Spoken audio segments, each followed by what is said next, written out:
बिस्मिल्लाहिर्रहमानिर्रहीम। अस्सलाम वालेकुम। क्या हाल चाल है? मैं ठीक ठाक हूँ। दुआ गो हूँ अल्लाह पाक की बारगाह रब्बुल इज़्ज़त में कि अल्लाह पाक मेरे तमाम सुनने वाले और देखने वाले व्यूअर्स को अपनी हिफ्ज़ो ईमान में रखे।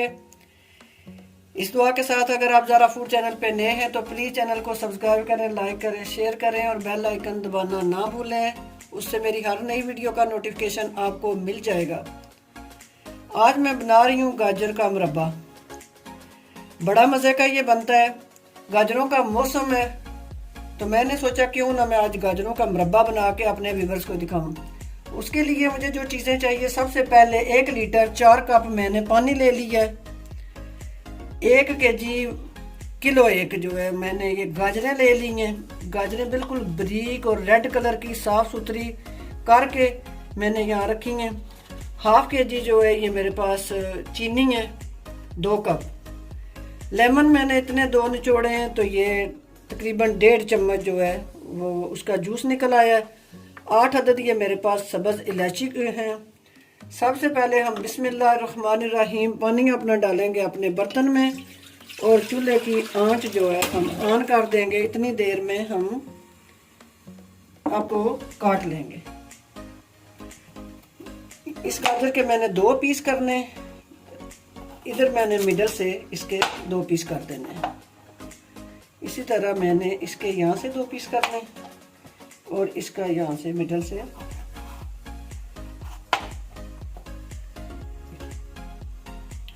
इस तरह हम फोक की मदद से इसमें ऐसे सुराख करते जाएंगे ताकि जो चाशनी है हमारी वो गाजर के अंदर तक रस बस जाए। करके रख ली है, सुराख मैंने फोक की मदद से इसे कर लिए हैं। इधर पानी मेरे को उबाल आ रहा है। अपनी गाजरें हम बिस्मिल्लाहिर्रहमानिर्रहीम अल्लाह का नाम लेके पानी में ऐड कर देंगे। कोशिश करें कि मुरब्बा डालने के लिए आप जो भी गाजर इस्तेमाल करें सुरख और मीठी हो।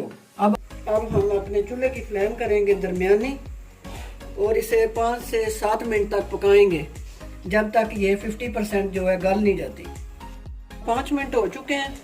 अब ये मैं इसे चेक करूँगी, ये 50% जो है गल चुकी है। मैं इसे स्टैनर में निकाल लूँगी और दोबारा इसी चूल्हे की फ्लेम मैंने ऑफ कर दी है। हम इसे निकालेंगे अपने इस स्टैनर में। बिस्मिल्लाहिर्रहमानिर्रहीम। जी ये गाजरें हम अपने स्टैनर में रखते हैं। चूल्हे की फ्लेम को ऑन करते हैं। कढ़ाई को मैंने दोबारा साफ़ कर लिया, धो लिया। अब 3 कप यही गाजर वाला जो पानी है बिस्मिल्लाहिर्रहमानिर्रहीम ये मैं अपने बर्तन में ऐड कर दूंगी। इस पानी को ज़ाया नहीं करना। जब भी आप मुरब्बे के लिए गाजर उबालें तो कोशिश करें कि ढक्कन दे के गाजरों को ना उबालें। अगर आप ढक्कन दे के गाजरों को उबालेंगे तो गाजरों के ये जो किनारे हैं ये रफ होने शुरू हो जाएंगे, ये टूट जाएंगे और फिर गाजर जो है वो लुक वाइज भी अच्छी नहीं लगेगी और मुरब्बा ख़राब हो जाएगा। जी ये 8 अदद मेरे पास इलायची हैं, सब्ज़ इलायची हैं। इनके मुंह मैंने ओपन कर लिए हैं, खोल लिए हैं।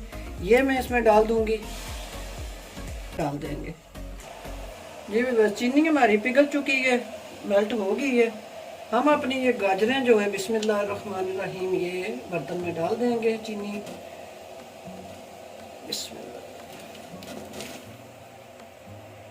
जी बस ये गाजरें मैंने इसमें चाशनी में ऐड कर दी हैं। चाशनी मैंने पहले कोई एक तार वाली कुछ भी नहीं बनाया क्योंकि तक ये एक लंबी तार वाली चाशनी हमारी रेडी होती है तब तक हमारी गाजरें जो है वो रेडी हो जाएंगी। 8 से 10 मिनट ये इसी तरह पकती रहेंगी। बिल्कुल दरमियानी फ्लेम पे मैं इसे रखूँगी। चूल्हे की फ्लेम मैंने कम कर दी है। मिलते हैं 8 से 10 मिनट के बाद। माशाल्लाह 9 से 10 मिनट हो गए हैं। हमारी ये गाजरें चाशनी में इसको उबाल आ रहे हैं। अब मैं इस मौके पे डालूंगी, आपके पास अगर सिरका है तो आप खाने का 1.5 चम्मच सिरका ऐड कर सकते हैं। अगर नहीं तो आपने लेमन जो है इसका जूस निकाल लेना है और आपने वो पकवाई के 8-10 मिनट बाद ये अब मैं लेमन का जूस इसमें डाल दूंगी और इसे उस वक्त तक पकाऊंगी जब तक इसकी थिकनेस चाशनी में आ जाती है, यानी कि एक तार से कई तारें बन जाती हैं फिर चाशनी की ना। तो उस वक्त तक हम इसे पकाएंगे। लेमन या सिरका डालने का ये फ़ायदा होता है कि चीनी जो है वो जमती नहीं है। आप जब भी मुरब्बा निकालें इसे धोएं खाएं, ये ताज़े का ताज़ा ही रहेगा। इंशाल्लाह मुझे 10 मिनट हो चुके हैं लेमन का जूस डाल के चाशनी को पकाते हुए। ये बड़ा प्यारा कलर देखें गाजरों का आया है। अब मैं एक गाजर जो है वो उसे चेक करूँगी आया क्या ये गल गई है या नहीं। इसमें हम डालेंगे माशाल्लाह ये बिल्कुल परफेक्ट रेडी हो चुका है। चूल्हे की फ्लेम को मैं ऑफ करूँगी और इंतज़ार करते हैं इसके ठंडा होने का। माशाल्लाह ये देखें जी हमारा जो है मुरब्बा बिल्कुल ठंडा हो चुका है और रेडी हो गया बिल्कुल माशाल्लाह। इसे मैं डिश आउट करूँगी और आपको चेक करवाऊँगी। बिस्मिल्लाहिर्रहमानिर्रहीम। कोई गाजर जो है उसका कोना कहीं से नहीं टूटा होगा। जिस तरह की मैंने कटिंग की है सेम वैसी हैं, बिल्कुल ख़राब नहीं हुई। अगर आप ढक्कन दे के इनको उबालेंगे फिर ये ख़राब हो जाएंगी, इनके किनारे टूट जाएंगे जब तक ये उबलती हैं गलती हैं, तो ये लुक वाइज फिर प्यारी नहीं लगेंगी। ये देखें बिस्मिल्लाह कितना प्यारा ये हमारा जी मुरब्बा रेडी हुआ है माशाल्लाह माशाल्लाह। मुरब्बा साल नहीं ख़राब होता, सिर्फ उसमें आपको एहतियात करनी पड़ती है कि अगर आपने मुरब्बा निकाला है तो चम्मच जो आप यूज़ कर रहे हैं वो बिल्कुल पानी वाला ना हो, खुश्क हो। और जिस बर्तन में आप इसे सेव कर रहे हैं, जिस जार में, वो जार ड्राई हो, बिल्कुल खुश्क हो, तो कभी भी मुरब्बा जो है ख़राब नहीं होता, ख़राब हो जाता है। ये मेरे पास चांदी के वर्क हैं, आपके पास हैं तो आप लगा लें, अगर नहीं है तो आप इसे स्किप भी कर सकते हैं। मेरे पास थे पड़े हुए तो मैंने कहा कि क्यों ना मुरब्बे को 4 चांद लगा दिए जाए। तो माशाल्लाह जी माशाल्लाह बड़ा मज़े का हमारा ये मुरब्बा रेडी हो चुका है।